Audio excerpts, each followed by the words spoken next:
What were the ashes of a heifer used for? This is the question that we seek to answer today as we continue our verse-by-verse study of the book of Numbers on Walking Through the Bible.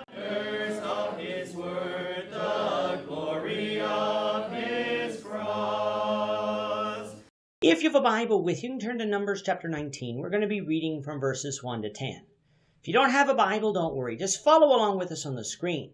The version that we'll be reading from is the New King James Version. So, Numbers chapter 19, beginning at verse 1. Now the Lord spoke to Moses and Aaron, saying, This is the ordinance of the law which the Lord has commanded, saying, Speak to the children of Israel, that they bring you a red heifer without blemish, in which there is no defect, and on which a yoke has never come. You shall give it to Eleazar the priest, that he may take it outside the camp, and it shall be slaughtered before him. And Eleazar the priest shall take some of its blood with his finger, and sprinkle some of its blood 7 times directly in front of the tabernacle of meeting. Then the heifer shall be burned in his sight. Its hide, its flesh, its blood, and its offal shall be burned. And the priest shall take cedar wood and hyssop and scarlet, and cast them into the midst of the fire, burning the heifer. Then the priest shall wash his clothes. He shall bathe in water, and afterward he shall come into the camp. The priest shall be unclean until evening. And the one who burns it shall wash his clothes in water, bathe in water, and shall be unclean until evening. Then a man who is clean shall gather up the ashes of the heifer, and store them outside the camp in a clean place. And they shall be kept for the congregation of the children of Israel, for the water of purification. It is for purifying from sin. And the one who gathers the ashes of the heifer shall wash his clothes and be unclean until evening. It shall be a statute forever to the children of Israel, and to the stranger who dwells among them. In the last chapter, we dealt with how God provided for the priests and the Levites. He provided for the priests through allowing them to eat certain portions of some of the sacrifices made on the altar, as well as allowing them to make use of the redemption money that was paid for the redemption of the firstborn sons in Israel.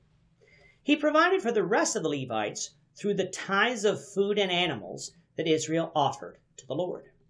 Even though God provided for the Levites this way, they were still to tithe 1/10 of the tithes they received in thankfulness to how God had provided for them. Coming now to chapter 19, we return again to the laws of uncleanness and purification.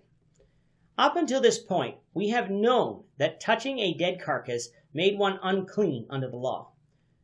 But after looking at what we have studied thus far, it appears that this is the first time we've talked about the regulations concerning what happens when someone comes in contact with a dead human being. We referred to it in Leviticus 21 as it concerns the priests, but said that we'll deal more with it in Numbers. So here's where we'll deal with it.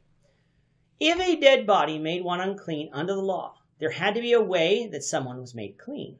In the first part of chapter 19, we get those instructions.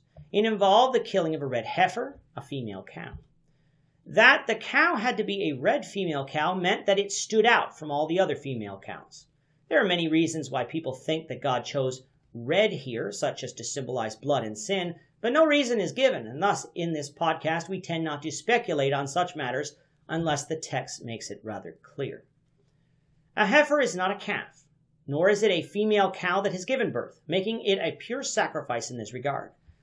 Like it is with all sacrifices, the animal could have no blemish, but here another restriction is placed. No yoke, no burden could have been placed around this heifer, meaning that it was not a work animal, again seemingly to show its suitableness to serve as a sacrifice. Once the heifer was chosen, Eleazar the priest was to take it outside the camp, and it would be slaughtered before him as a sacrifice. Now Aaron was still alive, so one might ask, why didn't Aaron do this? Because from Leviticus 21 we find that the high priest was not to make himself unclean because of the dead. Eleazar was going to make himself unclean until evening because even though he wasn't the cause of this animal's death, he would become ceremonially unclean because he was the one performing the sacrifice. Thus Aaron would not do it. After the animal was killed, Eleazar was to take some of its blood with his finger and sprinkle some of it 7 times directly in front of the tabernacle of meeting. Normally, the blood of the animal is sprinkled on the horns of the altar, but this sacrifice was made for the purification of those who came in contact with the dead, so such was not done here in order to keep the altar holy before God. The animal was then burned in the sight of the priest, all of it, its hide, flesh, blood, and offal. While the animal was burning, the priest would take cedar wood, hyssop, and scarlet, symbols of purification, and throw them into the fire. After this, the priest would wash his clothes, bathe in water, and then come into the camp and be unclean until evening.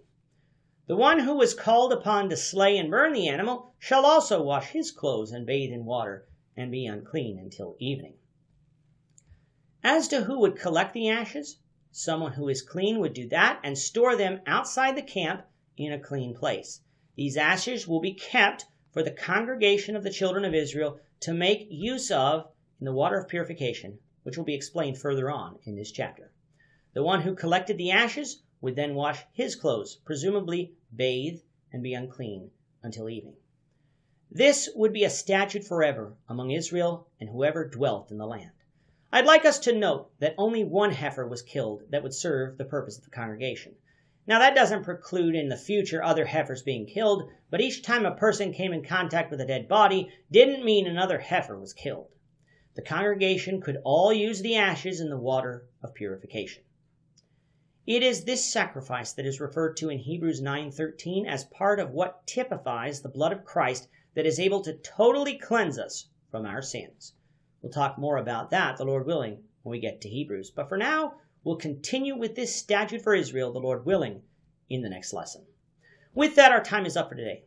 The Lord willing, we hope you'll join us for tomorrow's discussion of Numbers chapter 19, verses 11 to 16, as we continue our walk through the Bible, one verse at a time. Thank you for watching today's episode.